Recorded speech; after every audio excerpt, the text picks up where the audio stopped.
heard.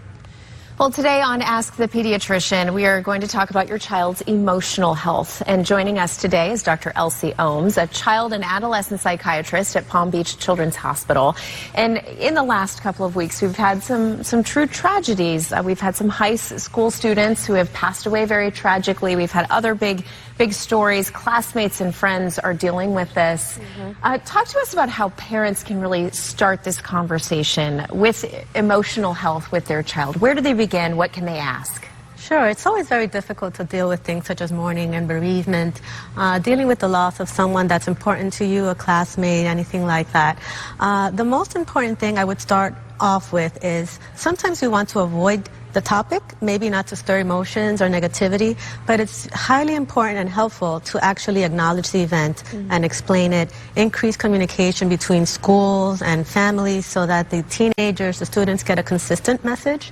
This will avoid a lot of misinformation, confusion, and sometimes secrecy that we see in students, right? They'll feel more comfortable expressing their emotions. Increase resources, school psychologists, school counselors. When there's a loss, we add resources, services to the families. We can add a spiritual component if needed. Things like that are always very helpful. Now, teenagers, similar to some adults, aren't always great at communicating their feelings, which is understandable. From a distance, a little bit of a distance, how can a parent see some signs maybe that a child is struggling to mourn or grieve? Sure. Remember that mourning and grief are natural reactions to bereavement. So we follow the flow of the children. We let them express themselves however they feel more comfortable. In order to facilitate it, we can normalize what they're feeling. We let them know that individual expression is fine. Some of them feel more comfortable expressing it in the way they dress, expressing it in writing, in music, as long as they know that they have options, as long as they know that they're supportive. Repeatedly state that we are available, families, teachers, psychiatrists, counselors. We will be there when they're ready to express their emotions and actually be there. I know, a lot of parents would say, I ask my teenager how they're feeling, and they say, I'm fine. Things were fine.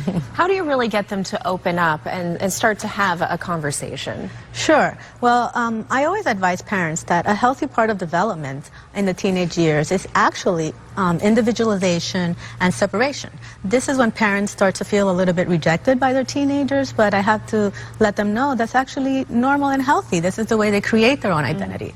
So sometimes teenagers may feel more comfortable expressing their emotions with their peers.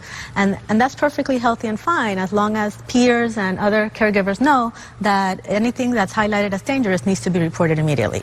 And I know we don't have much time, but what should a trigger be if you need to reach out for additional help for your kid? Absolutely.